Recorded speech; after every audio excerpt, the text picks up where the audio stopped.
नमस्कार दर्शकों, मेरे चैनल आत्म मंथन पर मैं ज्योतिषाचार्य रवि एक बार पुनः आप सभी का हृदय से स्वागत करता हूं। उम्मीद है आप सब स्वस्थ और सुखी हो। मेरा आज का वीडियो उन जातकों को समर्पित है जिनकी कुंडली में चंद्रमा 10वीं राशि या फिर जिनके नाम से मकर राशि है। आज का वीडियो मेरा मकर राशि पर शनि के 7.5 का तीसरा चरण क्या प्रभाव हो। दर्शकों, जैसा कि आप सब जानते हैं, 29 अप्रैल को शनिदेव गोचर करके कुंभ राशि में प्रवेश कर गए। 29 अप्रैल से 5 जून तक ये मार्गी अवस्था में रहे। 5 जून से 12 जुलाई तक ये फिर से वक्री हो जाएंगे और अपनी इसी वक्रत्व की अवस्था में 12 जुलाई को ये मकर राशि में प्रवेश कर जाएंगे। 12 जुलाई से 23 अक्टूबर तक ये वक्री अवस्था में ही रहेंगे और फिर 23 अक्टूबर 2022 से 17 जनवरी 2023 तक ये मार्गी अवस्था में होंगे और 17 जनवरी को ये एक बार पुनः कुंभ राशि में प्रवेश कर जाएंगे और यहां से पूर्ण रूप से धनु जो राशि है उस पर से शनि की 7.5 पूर्ण रूप से समाप्त हो जाएगी और मीन राशि पर शनि की 7.5 फिर से प्रारंभ होगी।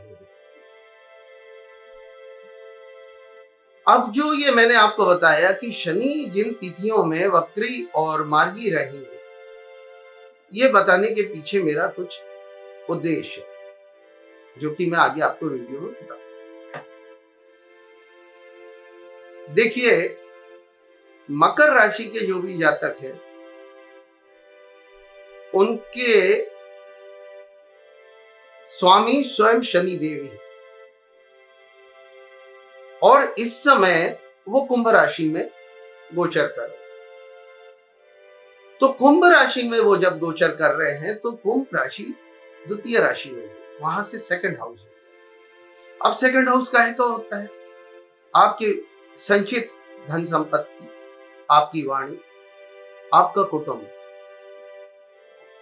अब क्योंकि यहां विराज रहे हैं, स्वयं बैठे हैं, तो यहां पर ये बहुत ज्यादा दुष्प्रभाव तो नहीं देंगे, किंतु जैसा कि मैंने अपने पिछले वीडियोस में आपको बताया है कि शनि अपने 7.5 में कुछ ना कुछ तकलीफ और परेशानी देकर जाते हैं। तो उसके चलते ये वहां पर आपकी वाणी से कुछ ऐसा करा देंगे कि जिससे आपके परिजन, आपके नाते रिश्तेदार आपसे नाराज हो सकते। तो आपको अपनी वाणी पर बहुत कंट्रोल रखना है। जो आपकी संचित धन संपत्ति है उसका कुछ एक हिस्सा आपके किसी कारण से ये खर्च करवा सकते हैं जो कि आवश्यक नहीं है, किंतु आप कर देंगे। तो आपको यहां पर इस बात का भी ध्यान रखना है कि आपको संचित धन संपत्ति को खर्च करने से पहले 2 बार सोचें, वाणी पर संयम रखना। वहां से ये अपनी तीसरी जो दृष्टि है ये चौथे घर पर।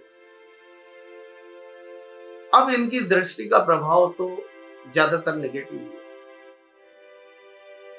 किंतु चौथा घर जो है वो माता का है।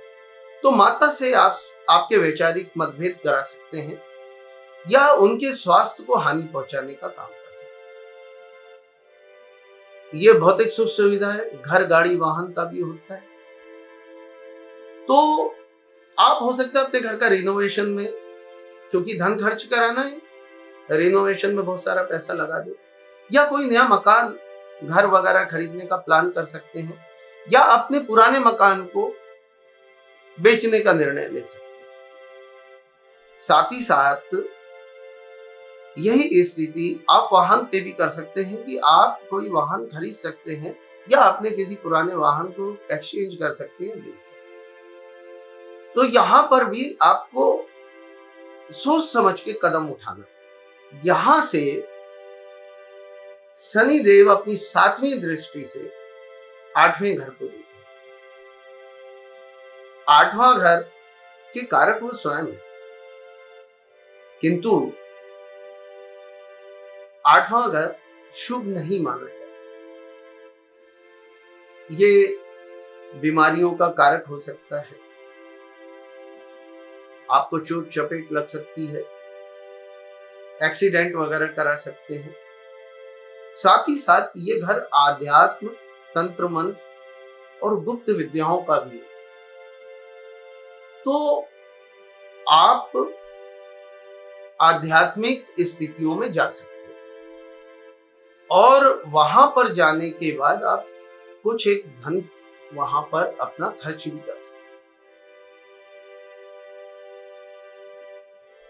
आपको समझना पड़ेगा कि यहाँ पर शनि की 7.5 में है, तो आप सोच समझ के, मैं बार बार इस शब्द का इस्तेमाल कर रहा हूं कि जो आवश्यक हो और जो अति आवश्यक ना हो वैसा कुछ नहीं। 10वीं दृष्टि हो वो आपके लाभ भाव पे। अब यहां पर लाभ होता है आपके कर्म क्षेत्र से। आप क्या काम करते हैं, व्यापार या जो कुछ भी आप नौकरी करते हैं, तो वहां पर आपके लाभ में कुछ कमी ला सकते हैं, या जितना आपने मेहनत किया है उसकी अपेक्षा आपको उतना धन का लाभ नहीं होगा, या आप मानसिक रूप से मान के चलेंगे कि आपको जितना मिलना चाहिए उतना लाभ आपको नहीं मिलता। जब ये वक्री होकर पुनः, अभी मैंने जो बताया ये कुंभ राशि में ये गोचर, जब वक्री होकर पुनः ये मकर राशि में आ जाएंगे, जो इनकी 3री दृष्टि पड़ेगी वो 3य हाउस पे पड़ेगी। तो 3रा घर शनिदेव यहां पराक्रम और मेहनत कराते हैं, और क्योंकि ये वक्री होकर आए हैं और आपको 29 अप्रैल तक ये अपना सारा फल दे चुके, तो अब इस बार क्योंकि वहां पर आपको जितना भी कष्ट या तकलीफ या परेशानियों का सामना कराना था वो करा चुके, तो इस बार ये आपको आपके 3य हाउस यानी जो परिश्रम मेहनत आपने किया है उसका फल है। और मेरी समझ ये कहती है कि यहाँ पर शनिदेव आपके द्वारा किए गए कार्यों का अच्छा रिजल्ट आपको दे सकते हैं। इनकी 7वीं दृष्टि ठीक 7वें घर पर, यानी कि आपके पार्टनर में 2 लोग आते हैं, एक तो लाइफ पार्टनर यानी आपकी पत्नी या पति जो भी है, और दूसरा आपका बिजनेस पार्टनर। तो यहाँ पर जो भी आपके बीच में पिछले दिनों में थोड़ा मतभेद हुआ होगा, वैचारिक मतभेद हुआ होगा, उसको पुनः बाइंड अप करेंगे, एक मजबूती प्रदान करेंगे। और आप यहाँ चाहे तो किसी अपने पार्टनर के द्वारा या उसके साथ में एक बिजनेस का निर्णय ले सकते हैं, किंतु ये जो वक्रत्व की अवस्था है यहाँ पे बहुत सोच समझ के आपको निर्णय लेना है, क्योंकि ये शॉर्ट टर्म, अगर आपका कुछ ऐसा चल रहा है और उसको फाइनल करना है तो ये समय थोड़ा सा ठीक हो। किंतु मेरा सुझाव ये है कि आप ऐसा कोई भी निर्णय, जब तक कि शनि 17 जनवरी 2023 को पूरी तरीके से मार्गी होकर के कुंभ राशि में नहीं प्रवेश कर जाते, तब तक कोई भी बड़ा निर्णय लेने से पहले 2 बार विचार करें। इनका 10वीं दृष्टि आपके कर्म क्षेत्र पर पड़ने वाली है। आपका वो कर्म क्षेत्र आपका पिता का भी घर है। तो यहां पर आपके पिताजी को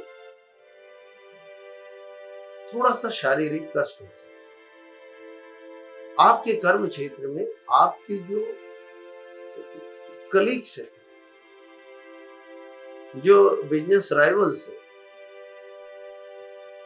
वो सब बड़े पैमाने पर आपके विरोध में आ सकते हैं, किंतु आपको उनका नुकसान नहीं होगा।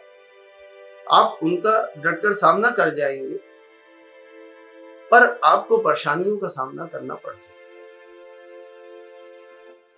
अब दर्शकों, कुल मिलाकर शनि देव का जो प्रभाव है मकर राशि पर मिला जुला सा दिखा।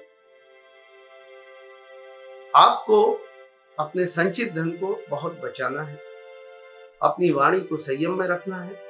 परिजन, नाते रिश्तेदार, पत्नी, परिवार के अन्य सदस्य जिनसे भी, या आपके मित्रगण हैं, व्यापारी बंधु हैं, जिनके साथ में आपका कुछ लेन देन है, कुछ भी, तो बहुत सोच समझ के निर्णय लेना है। कोई भी बात आप ऐसी ना बोले जिससे कि आपका बना बनाया कार्य बिगड़। संचित जो धन है आपका, उसको क्षति ना पहुंचे। आप ऐसा कोई भी निर्णय अपने कार्य क्षेत्र में ना ही लें तो अच्छा, जब तक कि वो अति आवश्यक ना हो या कोई ऐसी स्थिति बन गई है कि आपको निर्णय लेना ही है, तब भी मेरा आपको सुझाव है कि 2 बार अच्छे से विचार करें। अब आती है बात कि शनि देव के कुप्रभाव या उनके द्वारा दिए जाने वाले कष्टों से मुक्ति कैसे पाई है। तो मैं अपने इस वीडियो के डिस्क्रिप्शन में आपको उसका लिंक दे रहा हूं। आप उस पर जाकर के मेरे उस वीडियो में शनि देव के उपाय, उनके परिहार को देख सकते हैं, और उनमें से कुछ उपाय और परिहार करके आप इन कष्टों से काफी हद तक मुक्ति पा सकते हैं। साथ ही साथ उसमें कुछ ऐसे भी उपाय होंगे जिससे आप शनि देव को प्रसन्न कर सकते हैं। आशा करता हूं मकर राशि के जातकों को शनि के 7.5 के तृतीय चरण में होने वाले स्थिति का मैं आभास करा पाया हूँगा।